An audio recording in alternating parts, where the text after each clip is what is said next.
L'érosion a commencé sur la côte viassoise au début des années 1970. Les propriétaires riverains ont alors érigé, sur leurs propriétés et avec l'accord de l'administration, des protections à base d'enrochement. Les anciens nous disent que l'érosion a débuté avec la naissance du port du Cap d'Agde en 1967. C'était très certainement la première modification des courants maritimes nécessaire à la conservation naturelle du littoral. L'érosion s'est très fortement accentuée consécutivement à la posée des jetés en mer du Libron en 1978, des épis transversaux sur la plage du Clotte en 1982, ainsi que de l'exutoire des crues en 1991. Quelles sont les causes de l'érosion ? L'administration nous dit que c'est un phénomène naturel engendré par un déficit sédimentaire chronique, barrages, exploitation du sable des rivières. Faux. Dans ce cas, comment expliquer que l'on drague, que l'on lave si nécessaire et que l'on rejette en mer par 30 mètres de fond chaque année sur tout le littoral languedocien près d'1 million de mètres cubes de sable ? L'érosion est provoquée par la montée inéluctable du niveau de la mer. Faux encore. L'érosion a commencé bien avant l'arrivée de ce phénomène qui n'est pas encore perceptible sur nos côtes. L'érosion est provoquée par les tempêtes qui sont de plus en plus fréquentes et de plus en plus fortes. Faux toujours. Aucune étude scientifique ne vient corroborer ces arguments. D'ailleurs, les anciens nous disent que dans les années 60 ou 70, les tempêtes étaient aussi violentes, mais étaient très fortement atténuées par les plages existantes et surtout qu'elles n'étaient pas médiatisées comme aujourd'hui. En fait, la cause de l'érosion est essentiellement anthropique. Elle est provoquée par les ouvrages transversaux en mer qui modifient les courants nécessaires au transit sédimentaire naturel et perturbent le bon équilibre des plages. Passant au large des jetées, le sable ne se dépose plus sur les plages, ainsi que le montrent les relevés de bathymétrie de 2009 de l'Adréal. Ce phénomène incontestable et incontesté est avéré par toutes les études techniques. Rapport Sogrea de 2005, Mémoire en défense de l'État dans une procédure l'opposant à des particuliers en 2013, Scott Dubiterrois de juin 2013, étude DHI de 2014. Les erreurs du passé. De très nombreux ouvrages en mer ont été posés sans aucune étude d'impact. Dans le cas des jetées en mer du Libron, qui ont été mises en place par le ministère de l'Agriculture, le but recherché était d'assainir les terrains plantés de vignes dans l'arrière-pays en évitant l'ensablement du Libron. Or, le Libron est régulièrement ensablé et se désensable naturellement en quelques heures dès la première crue. Les jetées en mer, cause de l'érosion de côte ouest, sont donc parfaitement inutiles. Sur la côte atlantique, certains secteurs ont abandonné cette technique jugée inefficace et prohibitive. Les enrochements refont leur apparition. Sur le littoral méditerranéen, les tentatives se sont toutes soldées par des échecs et on continue à gaspiller l'argent public. Au printemps 2014, les 400 000 mètres cubes de sable mis en 2008 sur la plage du Grand Travers à Carnon avaient disparu. Coût de l'opération, 8 millions d'euros. Sur le Lido de Sète, où après les tempêtes de fin novembre 2014, 7 ans après le début des travaux, il faut continuer à réensabler. Coût de l'opération, 57 millions d'euros. La plage de Port-Iragne, qui a été réensablée en 2013 puis en 2015, a également beaucoup souffert de la dernière tempête. Le réensablement n'est pas un moyen durable de lutte contre l'érosion, c'est un gouffre économique. Deuxième technique, les épis. Les épis présentent l'avantage de stopper l'érosion, de façon durable et peu coûteuse. Leur inconvénient majeur et rédhibitoire est qu'ils ont pour effet, au même titre que tous les ouvrages transversaux, et notamment les jetées en mer, de stopper la dérive naturelle des sédiments et donc d'accroître très fortement l'érosion en aval des rives. Troisième technique, les brise-lames. Leur intérêt réside dans le fait qu'ils permettent de façon totalement pérenne une reconstitution naturelle des plages. Ils ne créent pas de rupture dans le transit sédimentaire, ils ne nécessitent aucune intervention humaine d'entretien et ils réduisent considérablement les risques d'intrusion maritime. La preuve par la côte est de Vias, et la totalité des rivages de la commune d'Agde.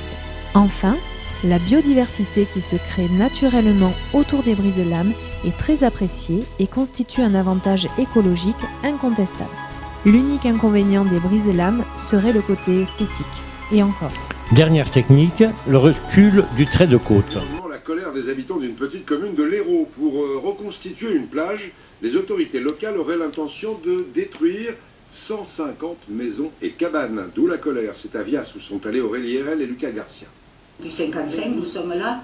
Cette maison, c'est toute notre vie. J'ai 88 ans, mon mari 89, malvoyante, lui handicapé, et on veut nous faire repartir.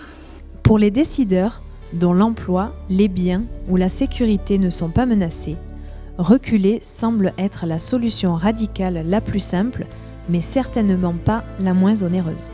Pour les contribuables, reculer, c'est continuer à subir l'érosion et à dépenser des millions d'euros pour essayer de parer à l'urgence. Pour les riverains, reculer sans remédier auparavant aux causes de l'érosion, c'est se résigner à le faire encore et encore. Pour les riverains, reculer, c'est également augmenter les risques de submersion marine, car remplacer des protections en enrochement par du sable, c'est mettre leur vie et leurs biens en danger.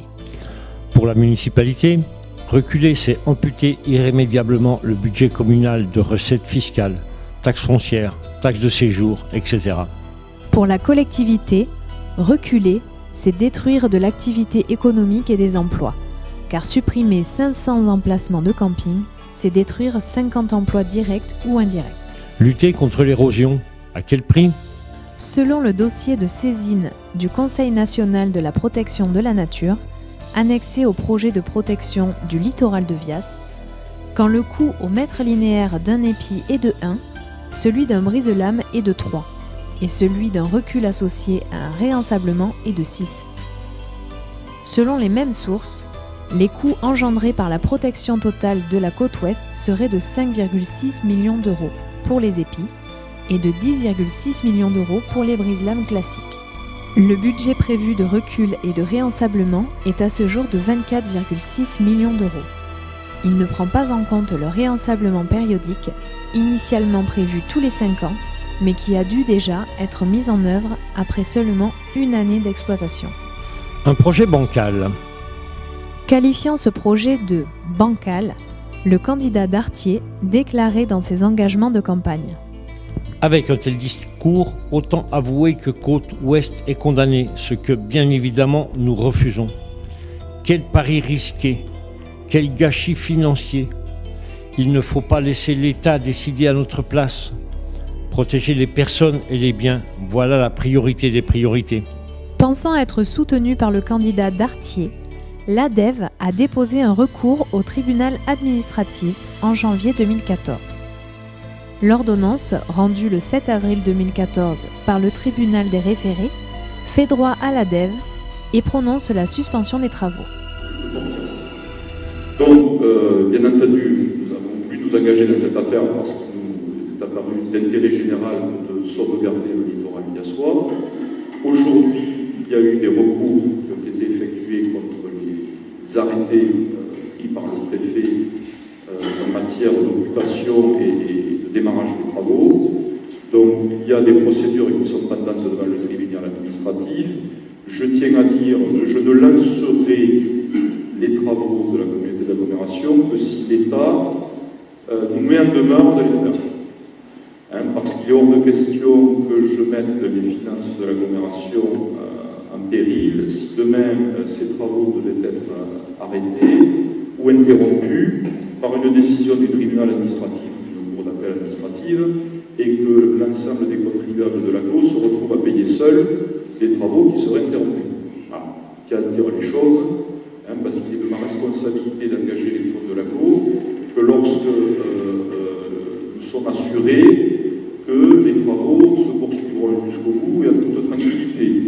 Voilà, donc je donne le contexte général, parce qu'aujourd'hui le préfet nous a écrit nous demandant de démarrer les travaux, mais j'attends un courrier beaucoup plus précis. Vous arrivez au bon moment.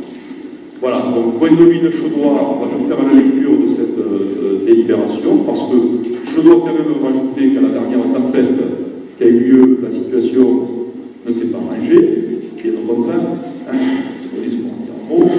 elle s'est même largement dégradée.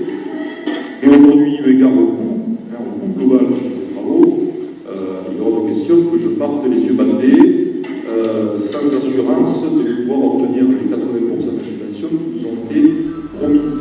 Le Conseil d'État, saisi par l'administration en la personne du ministère de l'Écologie, confirme l'ordonnance du tribunal administratif le 2 septembre 2014. Le projet est donc stoppé dans l'attente du jugement au fond.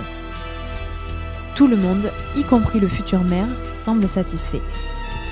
Malgré ce jugement, l'État décide de passer en force, aidé par la communauté d'Aglo puis par M. Dartier qui, nouvellement élu maire de Vias, change radicalement de discours. Au mépris de ses nombreux engagements et de l'intérêt de ses administrés, il soutient désormais ce projet qu'il qualifiait de bancal.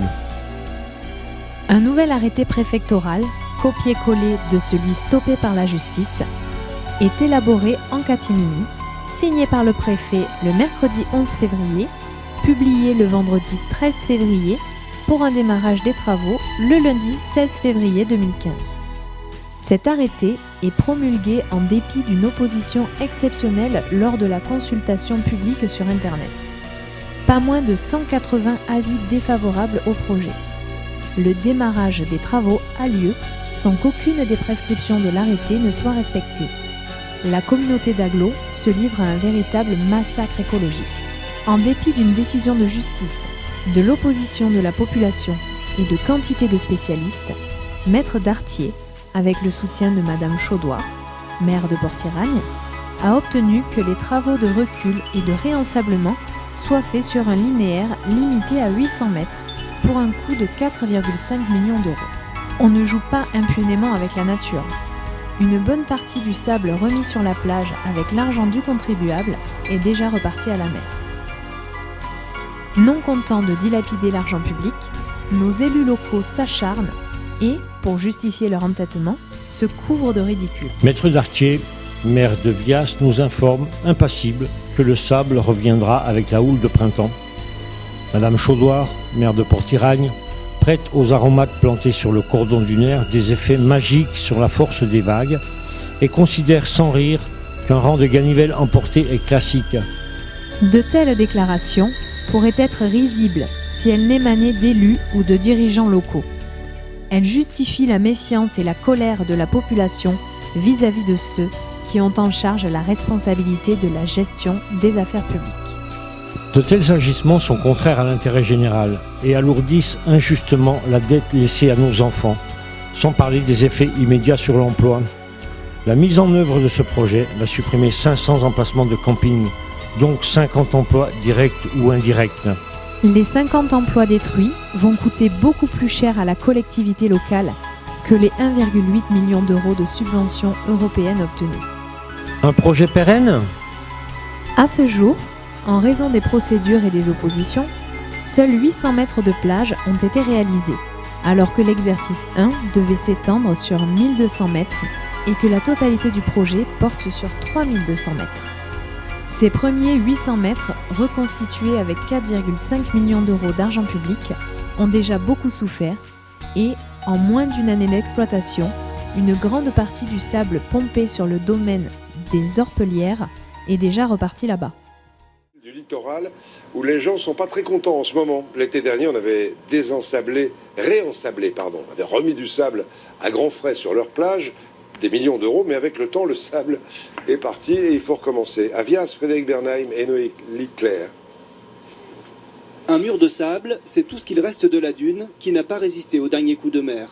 La semaine dernière, l'épisode Sévenol, accompagné d'une forte houle, a grignoté et déplacé des tonnes de sable. Donc on voit l'effondrement sur une hauteur de 2 mètres qui est parti.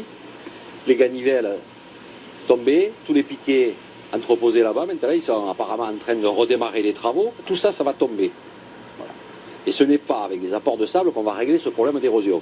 L'hiver dernier, cette plage a fait l'objet d'un chantier de réensablement. Plus de 4 millions d'euros ont été investis ici. En quelques heures, l'érosion a anéanti les 900 mètres de plage réensablée de la côte ouest à Vias-Plage. le réensablement, ça ne marche pas. C'est notre sable qui est parti là-bas, hein, et il y est déjà retourné, hein, enfin une partie est déjà retournée. Donc on ira encore le chercher, il repartira, enfin voilà, on joue au Shadok. C'est du gaspillage. Du côté des collectivités en charge de l'aménagement du littoral, on explique qu'il s'agit d'un phénomène naturel et que la mer va ramener une partie du sable. Les travaux qui ont été engagés sont toujours là. Et le sable, il est là, il est sur la plage, il est en mer, dans les petits fonds. Au printemps, le sable avec les courants va venir se redéposer naturellement et reconstituer naturellement la plage. Pour l'association de défense des intérêts des habitants de Vias, d'autres solutions existent, comme l'installation de brise-lames, bien moins chères que les 24 millions d'euros nécessaires pour réensabler et reconstruire les 3 km de plage. Va-t-on continuer encore longtemps à jouer au Shadok et gaspiller l'argent public pour aller chercher du sable là où la mer le ramènera inexorablement? Va-t-on continuer encore longtemps à dépenser l'argent du contribuable pour combattre l'érosion, alors que les causes même de celle-ci ne sont pas traitées et qu'à partir de là, elle continuera indéfiniment? Nos élus, en tête desquels M. Détor, M. Dartier et Mme Chaudoir, vont-ils continuer encore longtemps à soutenir un projet aussi coûteux pour autant d'inefficacité? Comment peut-on draguer, laver si nécessaire, rejeter en mer annuellement des centaines de milliers de mètres cubes de sable et affirmer que le déficit sédimentaire est naturel?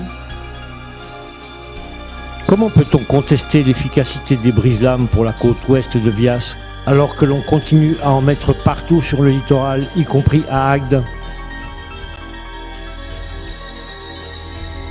Comment les élus de la communauté d'Aglo peuvent-ils accepter de financer un recul et un réensablement à Vias, alors que la totalité de la côte agatoise, zone naturelle compris, est protégée par des brise-lames? Ce qui est bon pour Agde ne serait-il pas bon pour Vias? Comment les administrations peuvent-elles bafouer une décision de justice confirmée par le Conseil d'État pour imposer une logique vouée à l'échec? Est-ce de l'incompétence ou de l'inconscience?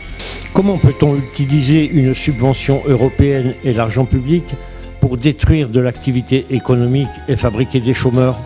Dans une ville où le taux de chômage approche 25%, comment son maire peut-il accepter de laisser détruire 50 emplois? Opposer une subvention de 1,8 million d'euros à la destruction de 50 emplois est un non-sens économique. Comment peut-on justifier un projet à 25 millions d'euros dont l'efficacité et la longévité sont mises à mal par toutes les expériences vécues en Languedoc-Roussillon, alors qu'un investissement de 10 millions d'euros dans des brise-lames suffirait à protéger définitivement la côte ouest, à l'image de la côte est ou de la côte agatoise? Enfin, que cache-t-on à la population pour s'entêter de façon aussi acharnée sur un projet dont l'inefficience même est clairement démontrée?